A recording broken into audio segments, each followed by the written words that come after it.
আসসালামু আলাইকুম। আলহামদুলিল্লাহ, দেখতে দেখতে আমাদের ক্লাসিক কিং কোয়েলের বয়স আজকে 40 দিন। ডিম থেকে বাচ্চা ফোটার পর একটা খাঁচার মধ্যে এই কিং কোয়েলের বাচ্চাগুলিকে আমরা ব্রুডিং করেছিলাম।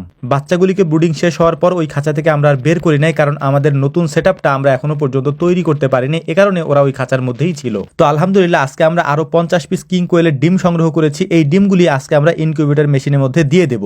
এর পাশাপাশি আমরা যে খাঁচার মধ্যে ক্লাসিক কিং কোয়েলের 17 পিস বাচ্চা ব্রুডিং করেছিলাম, ওই বাচ্চাগুলিকে আমরা একটা জায়গায় রেখে দেবো, কারণ ওই জায়গাটা ওদের জন্য ছোট হয়ে গিয়েছে, যেহেতু ওইগুলো অনেক বড় হয়েছে আলহামদুলিল্লাহ এখন। তো যে 50 পিস ক্লাসিক কিং কোয়েলের ডিম আমরা সংগ্রহ করেছিলাম, সেটাকে আমরা আমাদের ইনকিউবেটর মেশিনের মধ্যে আজকে দিয়ে দিলাম। তো এখন আমাদের কাজ হচ্ছে ওই ক্লাসিক কিং কোয়েলের যে 17 পিস বাচ্চা আমরা ব্রুডিং করার পর বড় করেছি, ওই বাচ্চাগুলিকে সুন্দর একটা সেটআপ আমরা তৈরি করে দেবো ইনশাআল্লাহ আজকে। এর জন্য প্রথমে আমরা বাজার থেকে এক বস্তা তুষ নিয়ে এসেছি, কারণ তুষ আমাদের কাছে ছিল না। তুষ দিয়ে আপনাদেরকে দেখানোর চেষ্টা করতেছি মূলত কোথায় আমরা এই বাচ্চাগুলিকে রাখার একটা সিস্টেম তৈরি করেছি। এই যে খাঁচাটা দেখতে পাচ্ছেন, এটা হচ্ছে আমাদের কোয়েল পাখির বাচ্চা ব্রুডিং এর জন্য এই খাঁচাটা আমরা সংগ্রহ করে এনেছিলাম। তো এই খাঁচার একেবারে নিচের যে খাঁচাটা রয়েছে, সেটার মধ্যেই আমরা এই কিং ক্লাসিক কোয়েলগুলিকে আপাতত রাখার চেষ্টা করব, যতদিন পর্যন্ত আমরা আমাদের নতুন সেটআপটা তৈরি করতে না পারি। তো আলহামদুলিল্লাহ, সুন্দর করে তুষ আমরা বিছিয়ে দিয়েছি এই খাঁচার মধ্যে। এখন আমাদের দরকার একটা সুন্দর ডাল, যেটা আমরা এই খাঁচার মধ্যে দিয়ে দিতে পারবো এই পাখিগুলির জন্য। তো অনেকক্ষণ ঘোরাঘুরির পর সুন্দর একটা ডাল আমরা পেয়েছি। এখন এই ডালটাকে আমরা নিয়ে যাবো আমাদের খামারের মধ্যে, নিয়ে এটাকে সুন্দর করে কেটে তারপর আমরা ওই খাঁচার ভেতরে এটাকে ঢুকিয়ে দেবো।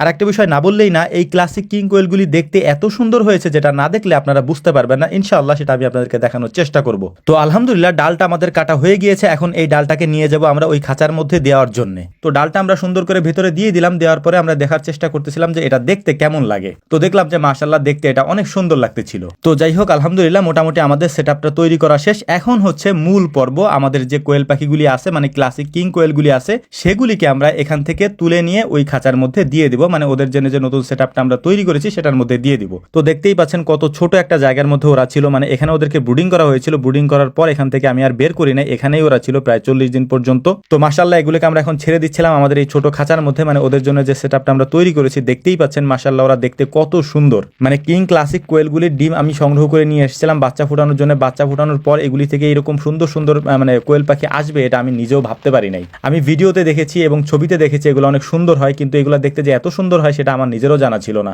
ওদের পা গুলো হচ্ছে হলুদ এবং গলার কাছে ওদের যে কাঠিগুলি আছে, এগুলো দেখলে আপনার নিজের কাছে অনেক ভালো লাগবে। যদিও এগুলার পরিপূর্ণভাবে এখনো পশম চেঞ্জ করে নাই, মানে ওদের শরীরের যে পালক আছে এটা এখনো পরিপূর্ণভাবে চেঞ্জ করে না। এটা যদি পরিপূর্ণভাবে চেঞ্জ করে, দেখতে আরো সুন্দর লাগবে ওদেরকে। তো ছোট্ট ওই জায়গাটার মধ্যে ওরা এতদিন ছিল, তো বড় জায়গায় ছাড়ার পরে ওরা খুব উৎফুল্লভাবে নড়াচড়া করতেছিল এবং খুব সুন্দর করে ডাকতেছিল আর কি। ডাকটা আমরা আগে পরে দেখি নাই, কারণ ছোট্ট জায়গার মধ্যে ছিল, আমাদের ওদের তেমন যত্ন নেওয়া হইতো না আর কি। তো আজকে এখানে দেওয়ার পরে দেখলাম যে সুন্দর করে ওরা ডাকতেছে। তো যাই হোক, সবকিছু কমপ্লিট করার পর এখন আমরা ওদেরকে খাবার দিয়ে দিতেছি সুন্দর করে এই সেটআপের মধ্যে। এখানে আমরা রাখবো না, কয়েকদিন পর এখান থেকে আমরা ওদেরকে সুন্দর একটা সেটআপ তৈরি করে সেখানে ওদেরকে রাখার চেষ্টা করব, যেহেতু আমাদের এই জায়গাটা হচ্ছে ব্রুডিং এর জন্য। আর আমরা ওদেরকে এখানে রাখলে আমরা অনেকগুলা বাচ্চা এখানে ব্রুডিং আর করতে পারবো না, যে কারণে ওদেরকে সুন্দর একটা সেটআপ দিয়ে আমরা সেখানে সরিয়ে দেবো ইনশাআল্লাহ। তো মাশাআল্লাহ, দেখতেই পাচ্ছেন যে এগুলা অনেক সুন্দর করে ঘোরাঘুরি করতেছিল ভেতরে, কারণ অনেকখানি ওর জায়গা ওরা পেয়েছে।